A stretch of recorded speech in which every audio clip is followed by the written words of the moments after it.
9 दिन, सिर्फ 9 दिन में ही 200 सेमी ज़ेन अपना टाइटल लूज कर गए। Yes guys, modern day wrestling का ये एक ऐसा रिकॉर्ड है जो कि दशकों तक याद किया जाने वाला है। बीते 5 साल में किसी का इतना शॉर्ट रेन नहीं आया जितना कि ज़ेन का। आज की रॉ के अंदर दोस्तों हम लोगों को एक बड़ा तख्ता पलट देखने को मिला, एक नहीं 2 टाइटल चेंज आज की रॉ के अंदर देखने को मिले। और इसी के साथ ओवा फेमी ने लेसनर के ऊपर एक ऐसी बात कर दी कि गाइस अब लेसनर को गुस्सा आ चुका है और वो आने भी वाले, प्लस रोमन रेंस भी आएंगे। लेकिन रॉलिंस ने उन्हें क्या कहा, चलिए फाफा डिस्कस कर लेते हैं। तो गाइस आज मंडे नाइट रॉ की शुरुआत रॉलिंस के प्रोमो के साथ हुई थी, लेकिन उससे पहले एक मासिव चेंज देखने को मिलता है। सभी को पता है आज ज़ेन वर्सेस कोडी होने वाला था, लेकिन क्या हुआ कि मैच चेंज हो गया। शुरुआत में देखने को मिलता है कि सेमी ज़ेन की एंट्री होती है अपनी कन्वर्टेबल कार में, WWE अनडिस्प्यूटेड टाइटल हाथों में लिए। ज़ेन बहुत ज्यादा खुश थे। यहां दोस्तों वो एरिना में एंट्री लेते हैं कि पार्किंग लॉट एरिया में उन्हें उनका दुश्मन कोडी रोड्स दिखाई देता है। वो दोस्तों कोडी को सामने से कहते हैं कि कोडी गुड लक है आज तुझे, लेकिन अगर तू सोचता है कि आज तू मुझे हरा लेगा, ये चीज तो नहीं होने वाली। आज मैं अपना टाइटल सक्सेसफुली डिफेंड करके दिखाऊंगा और बताऊंगा कि मैं वाकई में एक अच्छा शख्स हूं। इस पर दोस्तों कोडी आगे ज्यादा कुछ कह पाते कि गाइस उन पर आउट ऑफ नोवेयर हमला हो जाता है। गंदर दोस्तों उन पर अटैक कर देते हैं और गाइस उन्हें पावर बम लगा देते हैं वहां पड़े हुए एक टेबल के ऊपर जहां सर बसता है कोडी का नीचे, और ऑफिशियल्स आकर गंथर को पकड़ लेते हैं। इस दौरान दोस्तों हमें भी देखने को मिलता है कि गंथर सेमी को कहते हैं कि you are a fluke champion, तू तुक्के में जीता है और जल्द ये टाइटल मेरा होगा। ये कहते हैं वहां से वो चले जाते हैं, सेगमेंट खत्म हो जाता है। तो कोडी को इंजर्ड कर दिया गया था। मीन टाइम दोस्तों हम लोगों को देखने को मिल रहा है कि रॉलिंस भी अपनी एंट्री ले रहे हैं, जिन्हें बहुत अच्छा ओवेशन मिल रहा है। रिंग में आकर वही अपने dialogue, welcome to Monday night Rollins, I am visionary revolutionary, I am Seth freaking Rollins. हर कोई रॉलिंस के नाम की चैंट लगा रहा था। एकाएक दोस्तों सीएम पंक की चैंट में वो तब्दील कब होगी पता ही नहीं चला। तो इस पर दोस्तों रॉलिंस रिप्लाई में ये चीज कहते हैं कि तुम कुछ भी कहो, मुझे उस शख्स से कुछ लेना देना नहीं। मेरा बिजनेस है world heavyweight championship, my business is to beat Roman Reigns, my business to become WWE champion, WWE World Heavyweight Champion, my business to continuously own Roman Reigns। चैन लगती है OTC। तो रॉलिंस दोस्तों यहां नमक छिड़कते हुए ये चीज कहते हैं लोगों के जख्मों के ऊपर कि आज तो रोमन है ही नहीं, आज तो रोमन इस एरिना में है ही नहीं। शिकागो की क्राउड इरप्ट कर जाती है और बू देने लगती है, लेकिन रॉलिंस कहते हैं कि बू देने से कोई भी फायदा नहीं है। सच तो यह है कि रोमन रेंस चूजन वन रहा। जब हम तीनों ने डेब्यू किया था WWE के अंदर एज ए शील्ड, तभी से सभी को पता था कि रोमन रेंस चूजन वन है, उसे पुश दिया जाएगा। इसके लिए विंस का नाम तो लेना चाहते थे, लेकिन उन्हें ले नहीं पाए, क्योंकि आपको याद होगा उस मोमेंट पर विंस बहुत ज्यादा पसंद करते थे रोमन को, और यही चीजें उनकी बातों में साफ झलकती आ गई। रॉलिंस ये चीज कहते हैं कि रोमन को हमेशा से ज्यादा पुश किया गया। इवन वो रेसल नहीं कर सकता था, वो प्रोमो भी ढंग से कट नहीं कर सकता था, लेकिन स्टिल सभी को ऐसा फील करवाया गया कि एक दिन वो बड़ा स्टार बनेगा, और वो बना। बट सच तो यह है कि इस बीच जो कुछ मैंने किया उसके लिए मैं रोमन रेंस को भी अकाउंटेबल मानता हूं, रोमन रेंस को ही अकाउंटेबल मानता हूं। दरअसल शील्ड का टूटना शायद एक स्टेप था मेरे लिए कि मैं उसके लेवल का बन पाऊं।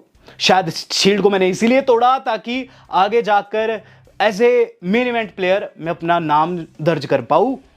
और शायद मेरा जो कैश इन था रोमन रेंस के ऊपर, वो भी वही एक स्टेप था कि एक दिन तो मैं रोमन रेंस के लेवल का बनूंगा। द थिंग इज, मैं जानता था हार्ड वर्क और जो हसल है मुझे एक ना एक दिन WWE स्टार बनाकर रहेगी, लेकिन मैं ये भी फील करने लग रहा था कि शायद से WWE के अंदर कुछ लोग चूजन वन होते और रोमन रेंस उनमें से एक था। जैसे एक बच्चा बैठा हुआ ऑडियंस के अंदर, रॉलिंस कहते हैं एक बच्चे का एग्जांपल देते हैं, जैसे एक बच्चा ये ऑडियंस में बैठा हुआ है ना, वैसे मैं भी था। मैं भी रेसलिंग देखने आया करता था, ये सोचता था हसल और हार्डवर्क की बदौलत एक दिन मैं बड़ा स्टार बनूंगा, लेकिन मेरे सारे सपने तब अधूरे रह जाते हैं जब मैं देखता हूं कि इस बंदे को बिना किसी टैलेंट के आगे पुश किया जा रहा है। रोमन रेंस एक टायरेंट है और ऐसे में उसका टाइटल रेन टूटना बहुत ज्यादा जरूरी है।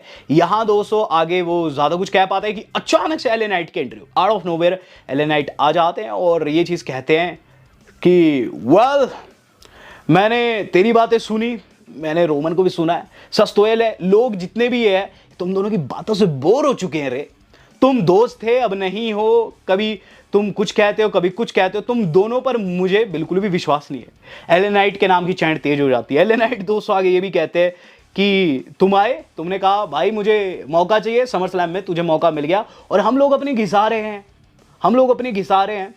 सच तो ये है कि पहले के टाइम में टूर्नामेंट में लड़के मैचेस मिलते थे, अब के टाइम में चीज़ें चेंज हो चुकी, भाईचारे के नाम पर मौका मिल रहा है। टूर्नामेंट से याद आया, किंग ऑफ द रिंग के तो पहले ही राउंड में तू हार गया था, मैं भी हारा, लेकिन शायद से मैंने तुझसे बेटर किया। आगे वो ये चीज़ कहते हैं कि वेल मैं हारा, मुझे तो मौका नहीं मिला, तुझे मिला, अब इसे मैं क्या समझूं? ब्रदर ये, लिटिल ब्रदर वो, ब्रदर ये, लिटिल ब्रदर, बड़ा brother, brother brother brother brother करते हुए तुम्हें कई साल हो चुके हैं, लेकिन सच ये है कि तुम दोनों एक जैसे हो, तुम दोनों एक जैसे हो। तुम एक दूसरे को तो कुछ ना कुछ कहते रहते हो, लेकिन सच तो ये है कि तुम एक जैसे हो। जहां रोमन ब्लड लाइन की सहायता लेता है और मुझे स्क्रू करता है, वहीं तू भी विजन की सहायता से मुझे स्क्रू करता है।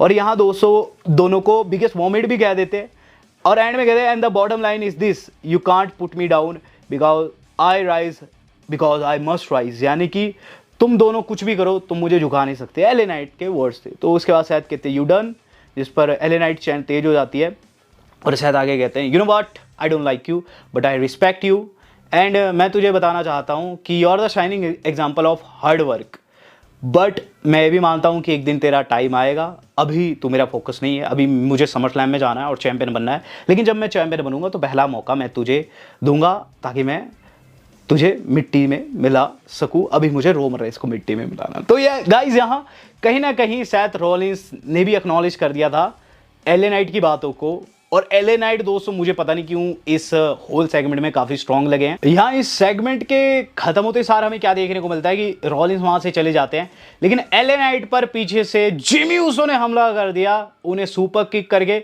शायद से सोलो के साथ जो जुगलबंदी है एले की, वो जिमी को पसंद नहीं आई है। इसके बाद दोस्तों हम लोगों को देखने को मिला है नाइट का पहला मैच से पहले दोस्तों बैक स्टेज एक सेगमेंट भी दिखाया जाता है छोटा सा, जिसके अंदर दोस्तों जो गंथर है, गंथर को दोस्तों घर भेजा जा रहा है, बहुत ज़्यादा गुस्से में है दोस्तों। वहाँ एडम पेयर्स कह रहे हैं कि तुमने जो कुछ किया काफ़ी गलत है, जिस पर गंथर कहते हैं तुम्हारी ही गलती है, तुम्हारी वजह से ही ये सब हुआ है। और अचानक से वहाँ निक ऑल्डिस आता है और कहता है कि गंथर तुमने क्या किया, और अचानक से दोस्तों जो गंथर है वो कहते हैं ये भी आ गया, तुम एक रेसलर भी नहीं बन सकते, ना ही तुम एक जीएम थे बढ़िया, और तुम यहाँ फिर से आ गए हो। और इस पर दोस्तों गंथर को वहाँ से ले जाती है, गार्ड्स वार्ड्स निकाल देते हैं दोस्तों एरिना से ही बाहर। फिर एडम पूछते निक से कि तू स्मैकडाउन में तो नहीं आया, यहाँ क्यों आ गया? तो यहाँ दोस्तों निक ऑल्डिस कहते हैं वो इसलिए आ रखे हैं क्योंकि उन्होंने उनका मेन इवेंट छीना, स्मैकडाउन के अंदर जो कुछ उन्होंने चीज़ें चेंज की है, रॉ के अंदर डब्ल्यूडब्ल्यूई टाइटल डिफेंड हो रहा है, और चीज़ को लेकर काफ़ी ज़्यादा गुस्सा है निक ऑल्डिस अपने क्रू को, अपनी टीम को, स्मैकडाउन टीम को देखकर काफ़ी ज़्यादा गुस्सा है मंडे नाइट रॉ में। तो इस पर दोस्तों जो हमारे अपने एडम है वो कहते हैं कि दिस इज़ बिकॉज कि तू अपना काम ढंग से नहीं कर पाया। दोनों के बीच में गहमा गहमी देखने को मिलती है, और इवन निक ऑल्डिस से भी कहते हैं कि इवन तेने आज का भी मेन इवेंट बर्बाद कर दिया है, कोडी रोड्स इंजर्ड हो गया है। गाइस देखने को मिल रहा है स्ट्रीट प्रॉफिट वाले का मैच, और स्ट्रीट प्रॉफिट वाले रिंग में एंट्री ले रहे हैं। इन द मीन टाइम दोस्तों उनके ओपोनेंट गोरिल्ला पोजीशन पर कहीं ना कहीं प्रोमो कट कर रहे थे, यानी कि विजन वाले। अचानक से वहां आ जाता पॉल हेमन ने इन सभी के अंदर की ज्वाला प्रज्वलित कर दी। कहते हैं कि ब्रेकर तू तो रॉलिंस कोई ठिकाने नहीं लगा पाया, ऑस्टिन थ्योरी तू तो बोली ना, तू किसी काम का नहीं है, तू तो जो हेनरी के सामने भी टिक ना पाया। सच तो यह है कि अगर तुम मुझे चाहते हो कि मैं विजन में बना रहूं, तो आज खुद को प्रूफ करके बताओ, इस टैग टाइटल को घर ला के दिखाओ। डेफिनेटली इन्होंने किया भी। मैच शुरू होता है, मैच के अंदर मुझे बिल्कुल भी विश्वास नहीं था ऐसा कुछ होगा।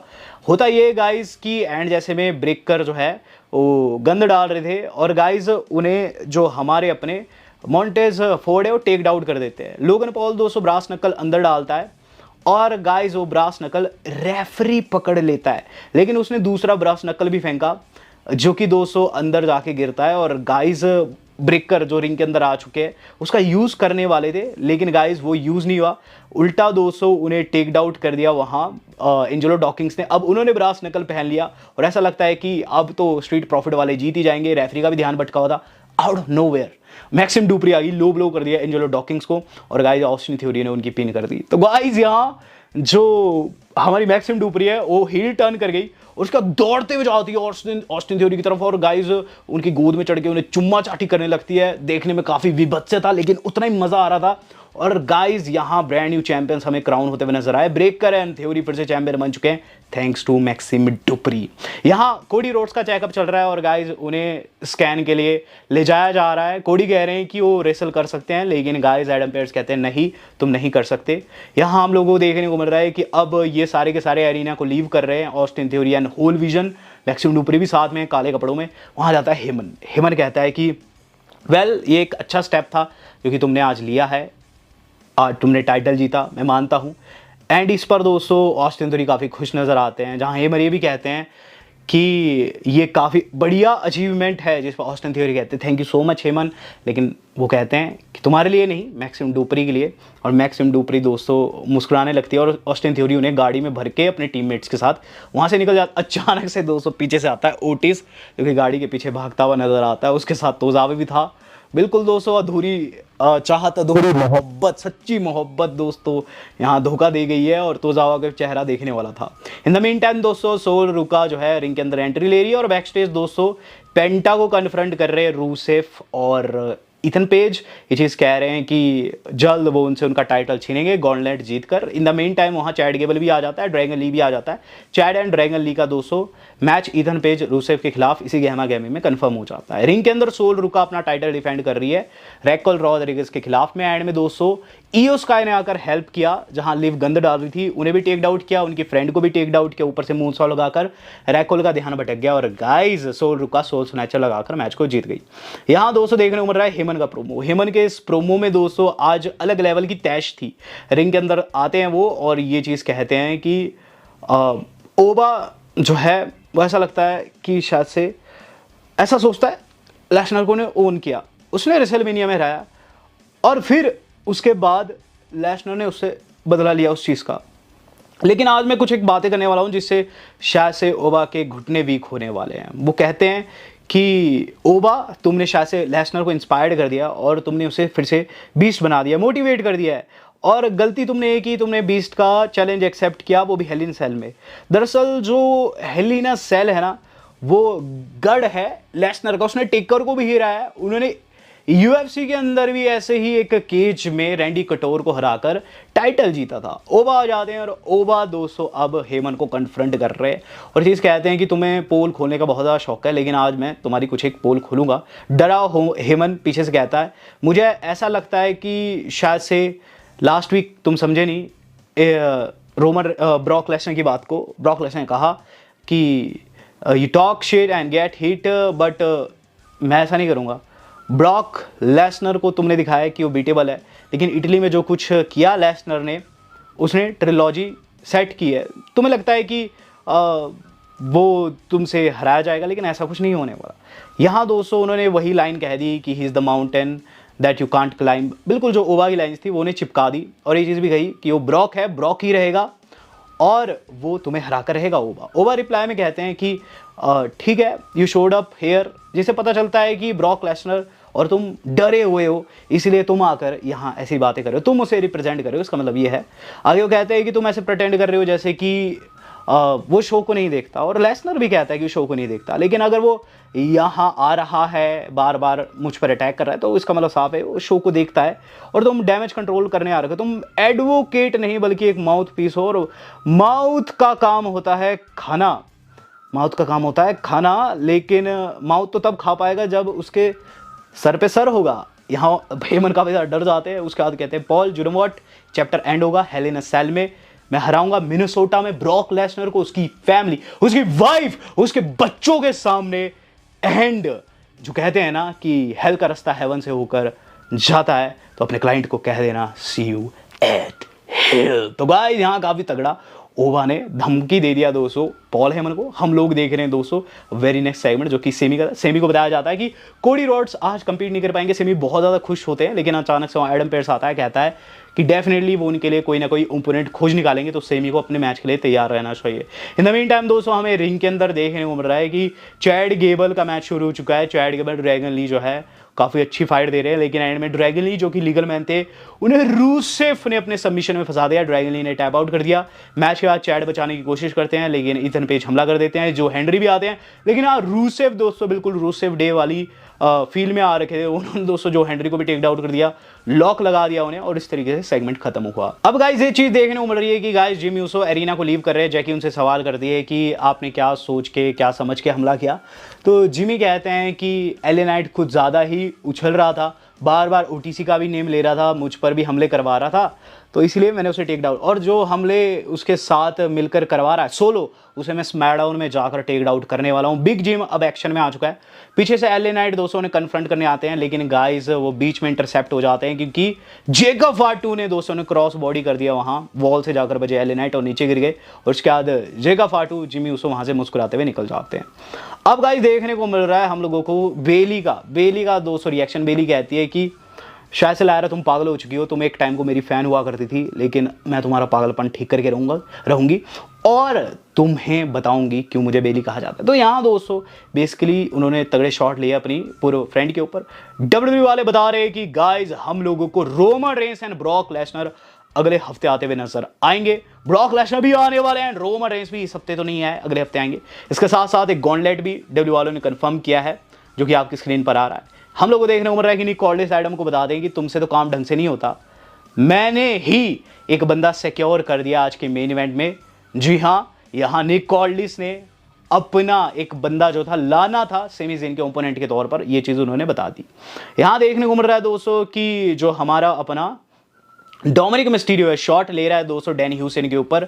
ये चीज़ कह रहा है कि वो बिल्कुल भी नहीं छोड़ने वाला है डैनी ह्यूसन ने उसके पैसे खा रखे। जेडी मैकडोना कहता है कि अगर तुमने पैसे नहीं दिए तो सैटरडे नाइट मेन इवेंट में हम तुम्हारी ऐसी तैसी कर देंगे। इन द मेन टाइम दोस्तों रूसेफ एंड इथन पेज भी शॉट ले रहे हैं दोस्तों, कह रहे हैं कि ये गॉन्टलेट का हिस्सा है और बिल्कुल भी नहीं छोड़ने वाले हैं। पेंटा को जल्द वो as a number 1 contender face करेंगे, जिस पर बायरन पूछता है कि आप दोनों में से कोई एक जीतेगा। क्या हुआ गॉन्टलेट में आप दोनों को एक दूसरे को फेस करना पड़ा, जिस पर इनका कोई भी रिप्लाई नहीं आता है। Main event of the evening हो चुका है शुरू गाइस, सेमी ज़ेन की हो चुकी है एंट्री और गाइस वो अपने ओपोनेंट का इंतजार कर रहे हैं। लोग चिल्ला रहे हैं सीएम पंक, क्योंकि शिकागो में था और गाइस सभी को पता था कि कौन आने वाला है। शटर उठता है सीएम पंक की दोस्तों, बिल्कुल चिल्स लाने वाली एंट्री। सीएम पंक आ चुके रिंग के अंदर, जनता पागल हो चुकी है, मैच शुरू हो चुका है। शुरुआत में सुसाइड डाइव, सीएम पंक की बॉडी नेक्स्ट लेवल पर थी, undisputed title on the line था, बैक एंड फोर्थ एक्शन। यहां दोस्तों सेमी ज़ेन क्या करते हैं कि मैच के मिड में जीटीएस लगा देते हैं, जो कि सीएम पंक का मूव है। बस इसी बात का गुस्सा सीएम पंक ने एंड तक पाला और एंड जैसे में दोस्तों उन्हीं की किक हलवा किक लगाई और उसके बाद दोस्तों एक तगड़े वाला जीटीएस सीएम पंक जैसे दोस्तों माफ कीजिएगा सेमी ज़ेन गिरे, बहुत ज़्यादा बुरा लगा दोस्तों। जीटीएस के बाद बिल्कुल ऐसे स्लोली गिरे 1 2 and 3। यहां दोस्तों सीएम पंक बन गए ब्रांड न्यू अनडिस्प्यूटेड चैंपियन। अब गाइस इसके ऊपर मैं कमेंट कर देता हूं कि मुझे ऐसा लग रहा है डब्ल्यूडब्ल्यूई के अंदर बहुत तगड़ी पॉलिटिक्स खेली है, क्योंकि रेसलमेनिया के बाद सीएम पंक काफी ज्यादा सैड थे, ऐसी न्यूज आई थी। और अब के जब वो लौटे इतने महीने बाद, 2 महीने बाद वो लौटे, तो गाइस वो चैंपियन बन गए। और इससे पता चलता है कहीं ना कहीं सीएम पंक का भी अब डब्ल्यूडब्ल्यूई के अंदर काफी तगड़ा इन्फ्लुएंस है। At the same time Sami Zayn का तो सभी को लग ही रहा था, क्योंकि बार बार वो टाइटल के साथ दिन ऐसे काट रहे थे जैसे कि आखिरी दिन हो, तो लग ही रहा था कि वो टाइटल लूज कर जाएंगे। लेकिन लोगों को लग रहा था कोडी के खिलाफ हारेंगे, बट अच्छी चीज इसमें यह है कि सीएम पंक के खिलाफ हारे हैं। और अब वाइब ऐसी आ रही है कि गाइस हम लोगों को इस बारी के समर स्लैम में कोडी वर्सेस पंक देखने को मिलेगा, जिसमें CM Punk as a undisputed champion उतरेंगे। और गाइस मेरे हिसाब से बेस्ट फॉर द बिजनेस तो है, लेकिन अगर रेसलर के पॉइंट ऑफ व्यू से देखा जाए तो सेमी ज़ेन के लिए काफी दुखदाई है। और सेमी ज़ेन दोस्तों मुझे भी काफी डिसेंट लगते हैं, बट इस तरीके से स्क्रू नहीं किया जाना चाहिए था। ये प्योर पॉलिटिक्स दोस्तों मुझे लगी है, ये मेरा अपना ओपिनियन है। हालांकि दोस्तों इसके ऊपर आप भी टिप्पणी कर सकते हैं। और सीएम पंक की जीत से जहां मैं खुश हूं, वहीं सेमी ज़ेन के लिए मुझे बुरा भी लग रहा है। आपको कैसा लग रहा है? Do let me know. Video मेरी आज की इतनी सी। वेल दोस्तों आज तक के लिए इतना ही, धन्यवाद, शब्बा खैर।